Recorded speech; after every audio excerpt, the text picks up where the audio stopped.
새벽 2시 사무실에 혼자 남아 전산 점검을 하던 어느 날이었습니다.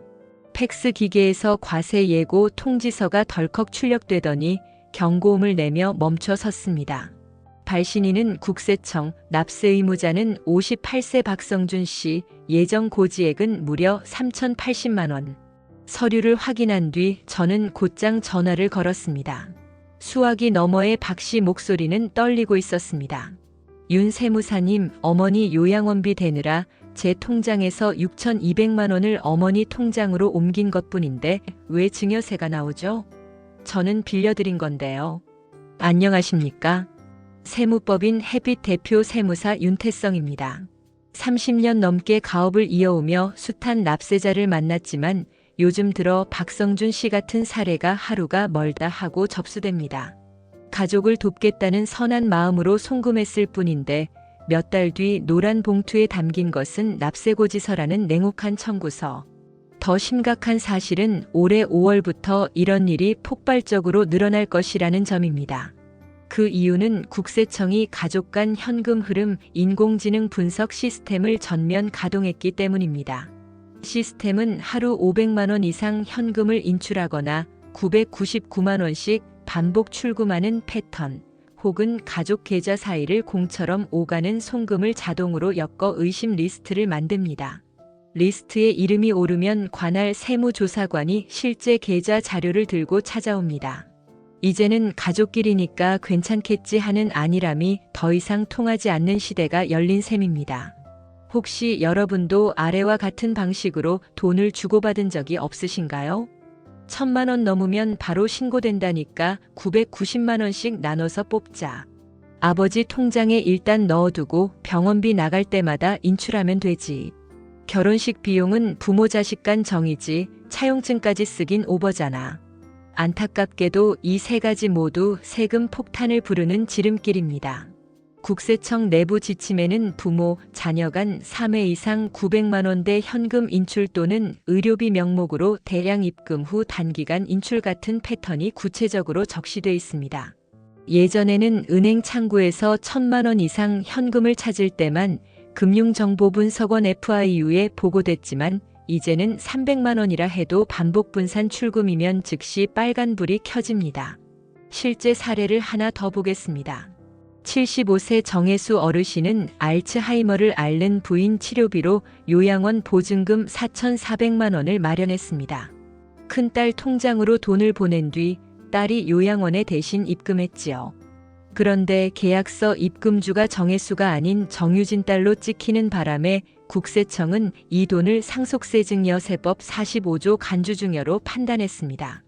배우자 공제 6억 원을 전혀 적용받지 못한 채 10% 증여세와 20% 가산세를 합쳐 580만 원이 고지됐습니다. 왜 이런 비극이 반복될까요? 이유는 단순합니다. 가족 간 금전 거래라도 객관적 증빙이 없으면 국세청은 일단 증여로 본다는 불문율이 있기 때문입니다. 빌려줬다는 주장을 입증하려면 세 가지 차용증, 이자, 지급, 상환 흐름을 미리 갖춰야 합니다. 이 가운데 하나라도 빠지면 세금 폭탄을 피하기 어렵습니다. 문제는 부모 세대 다수가 여전히 집안 식구끼리는 말 한마디면 된다는 오래된 관행에 머무르고 있다는 점입니다. 하지만 AI 알고리즘은 정을 고려하지 않습니다. 통장 입출금, 카드 결제, 부동산 계약, 심지어 간편 송금 내역까지 하나의 데이터베이스로 묶어 패턴만 읽어냅니다. 그래서 요즘 세무사들 사이에서는 마음은 가족에게, 서류는 세무서에게라는 말이 회자됩니다. 오늘 제가 드릴 이야기는 5월 이후 강화될 세무 감시 환경에서 가족의 마음은 지키면서도 세금 폭탄을 피할 수 있는 4가지 안전수칙입니다. 하루 500만 원 이상 쪼개기 현금 인출을 절대 피하라. 계좌 거래 메모란에 용도를 반드시 남겨라. 가족끼리도 차용증 이자율 상환 스케줄을 정확히 적어라. 10년 동안 비과세 한도 자녀 5천만 원, 손주 2천만 원 등을 초과하면 차라리 정식 증여 신고가 안전하다. 특히 서론 마지막에는 월 땡땡만 원 이상 반복 송금 시 AI가 즉시 위험 알림을 울리는 임계치까지 실제 케이스로 알려드리겠습니다. 영상이 다소 길더라도 중간에 놓치시면 나중에 10배로 후회하실 수 있습니다. 본격적인 설명에 들어가기 전에 부탁 한 가지 드려도 될까요? 지금 구독과 좋아요 버튼을 눌러주시면 세무 사각지대에서 억울하게 세금을 내는 분들을 줄이는데 큰 도움이 됩니다. 여러분의 클릭 한 번이 한 가정의 재산, 나아가 부모님의 노후를 지켜낼 수 있습니다. 그럼 이제 가족 간 돈 거래가 어떻게 세금 폭탄으로 변하는지 구체적인 함정과 해결책을 본격적으로 파헤쳐 보겠습니다. 세금 폭탄을 막는 4가지 안전수칙 실전 매뉴얼을 알려드리겠습니다. 첫 번째, 현금 500만 원 이상 쪼개기 인출 금지. 큰 돈이 필요하면 대부분 먼저 현금 인출을 떠올린다. 1000만 원만 넘기지 않으면 안 걸린다는 통설 때문에 400에서 500만 원씩 나누어 빼내는 경우가 많다. 그런데 국세청 전사는 금액보다 반복성과 누적에 반응한다. 같은 계좌에서 일주일 안에 400에서 600만 원을 3차례 이상 인출하고 그 직후 가족 계좌로 같은 액수가 입금되면 고위험 스코어가 자동 부여된다. 누적 출금이 90일 이내 3천만 원을 넘으면 지방국세청 조사과로 이첩된다. 하루 999만 원이 아니라 450만 원씩 열흘 연속 빼도 동일하게 포착된다는 뜻이다. 큰 돈이 필요하면 은행 창구에서 목적을 소명하고 한 번에 인출하라. 의료, 교육, 결혼, 장례처럼 객관적 사유가 있으면 관련 견적서와 영수증을 함께 제시하면 FIU 보고 후에도 비사업성 지출로 분류돼 조사 대상에서 빠질 가능성이 높다. 두 번째, 계좌 메모 30자, 차용증 A사 한 장이 세무조사를 막는다. 가족끼리 차용증을 쓰면 서운해 보인다지만 조사관 입장에서는 차용증이자 지금 내역 상환 흐름, 이 3가지가 없으면 99% 증여로 본다. 차용증에는 금액을 숫자와 한글로 병기하고 연 3.5에서 5%의 이자율을 반드시 적어야 한다. 매월 30일 이자 18만 원, 매분기 원금 500만 원처럼 구체적인 상환 계획도 필수다. 서명은 파란색 펜이 좋다. 검정 볼펜 도장만 찍으면 사후 작성 의심을 받는다. 공증 비용은 5만 원 남짓이지만 분쟁 시 방패막이가 된다.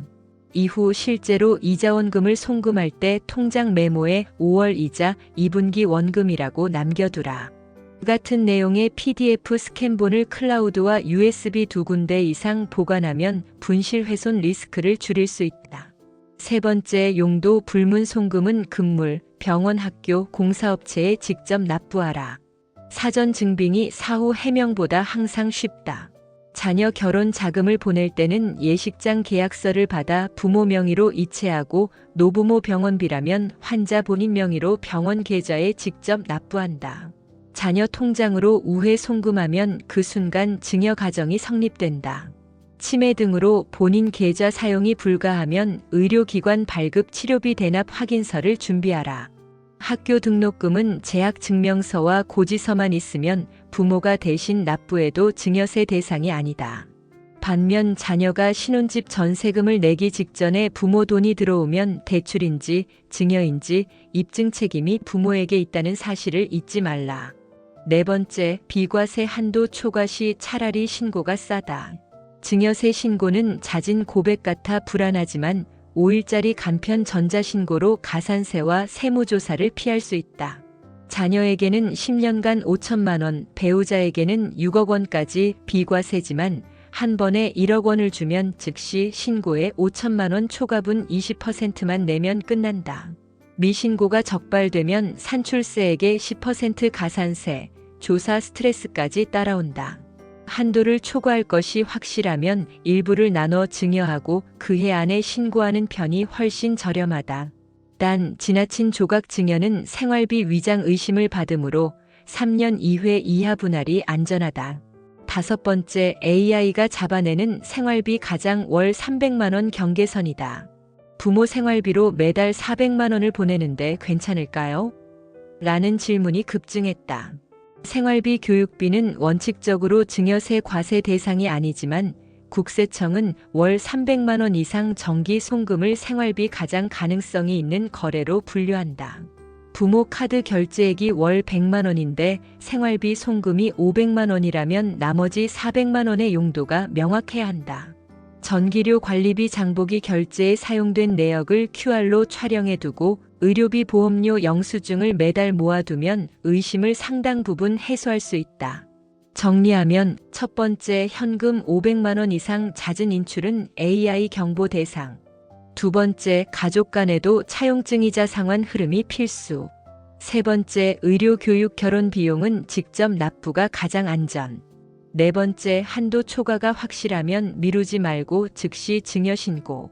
다섯 번째, 월 300만 원 이상 정기 송금은 생활비 가장으로 의심. 이 5가지만 지켜도 국세청 빅브라더가 다가와도 서류로 방어할 수 있다. 이어지는 결론에서는 계좌이체 대신 카드 결제로 증빙이 될까? 돌아가신 부모 통장에서 상속 전에 의료비를 빼면 어떻게 되나? 같은 실전 Q&A와 안전수칙을 놓쳤을 때 발생할 최악의 비용 시나리오를 계산해 드리겠다. 이제까지 4가지 안전수칙으로 돈 흐름을 설계하는 법을 살펴봤다. 그러나 실전에선 애매한 회색지대가 반드시 튀어나온다. 가장 많이 받는 질문과 그에 따른 최악의 비용 시나리오를 계산해보며 정리하자. 첫째, 계좌이체 대신 부모님 카드로 결제하면 생활비 입증이 되나요? 부분적으로만 그렇다. 카드 대금은 거래처 금액 품목이 전자기록으로 남기 때문에 식비, 약값, 공과금 같은 일반 생활비는 충분한 증빙이 된다. 하지만 고가 건강보조식품, 해외 직구, 명품 구입처럼 노후 생활에 필수라고 보기 어려운 항목이 많이 찍히면 조사 대상에서 빠지지 못한다. 월 카드 사용액의 30% 이상이 사칠해저 항목이라면 계좌이체를 통한 생활비 지원도 조사관의 레이더에 들어온다. 둘째, 돌아가신 부모 통장에서 상속 정리 전에 의료비를 먼저 인출하면 사망일 이후에 빠져나간 금액은 상속 재산 임해 처분으로 간주된다. 1년 안에 상속세 조사 문서가 날아오고 인출액이 공제 한도를 초과하면 상속세 10에서 50% 플러스 납부 불성실 가산세 연 9.125%가 붙는다. 예를 들어 사망 후 한 달 내에 장례병원 잔액 정산 명목으로 8천만 원을 뺐다면 공제 증빙이 없을 시 상속세 2천만 원대 플러스 가산세 수백만 원가 한꺼번에 고지된다. 정석은 피상속인 명의 계좌에서 장례식장 병원 계좌로 직접 납부하거나 상속인 공동명의 임시계좌로 옮긴 뒤 법원 검인 절차를 거쳐 써야 한다.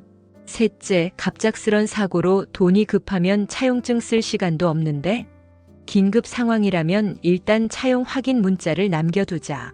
어머니 수술비 3천만 원, 다음 달 30일부터 매월 100만 원씩 상환 약속합니다. 2025년 5월 10일 동훈 같은 메시지를 본인 가족 단체방에 올리고 스크린샷을 저장한다. 이후 진정이 끝난 날로부터 3개월 안에 정식 차용증 상환 계획서를 작성해 공증하면 소명 자료로 인정받는다. 문자 한 통이라도 없으면 대여 사실 자체를 입증할 서류 없음이라는 답이 돌아온다. 넷째, 가족끼리 안 걸리면 그만 아닌가? 가장 위험한 발상이다. 2024년 기준 증여 상속 추징 사례의 67%가 친인척 내부 고발에서 시작됐다. 빅데이터보다 무서운 건 가족 간 갈등이다. 형제 자매와의 사소한 금전 다툼, 사돈 간 불화, 심지어 이웃과의 법적 분쟁 과정에서 내부 자료가 통째로 세무서로 넘어가는 사례가 비일비재하다. 처음부터 빌려준 돈, 받은 돈의 근거를 남기면 애초에 배신의 빌미도 사라진다. 최악의 비용 시뮬레이션을 알려드리겠습니다.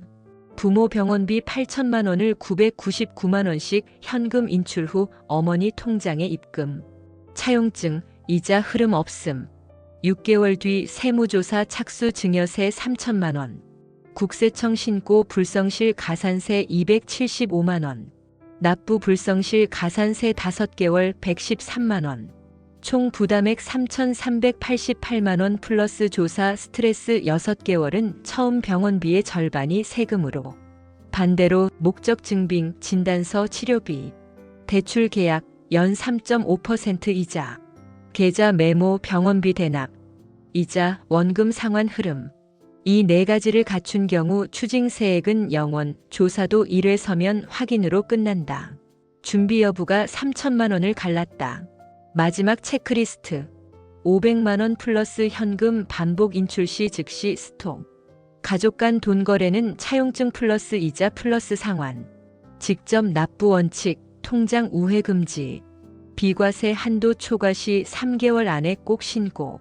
증빙 서류, 메모 5년 보관. 여기까지 따라오셨다면 세무서 문 두드릴 일이 90% 줄어든다. 남은 10%는 꾸준함이다. 매달 이자 송금 3만 원, 통장 메모 한 줄, 영수증 스캔 한 장이 결국 수천만 원을 지켜준다. 이것이 30년 경력으로 확인한 가장 확실한 진실이다. 이제 선택은 여러분의 몫이다. 준비된 가족은 세금 폭탄을 피해가고 준비 없는 가족은 뒤늦게 후회한다. 오늘 영상이 우리 집 돈 흐름부터 점검해보자는 작은 행동을 끌어냈다면 제 역할을 다한 것이다.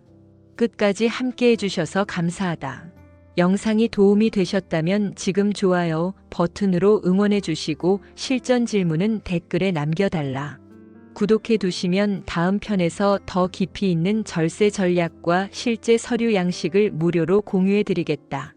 여러분 가족의 평온한 재정 라이프, 세무사 윤상길이 끝까지 지켜드리겠다. 고맙습니다.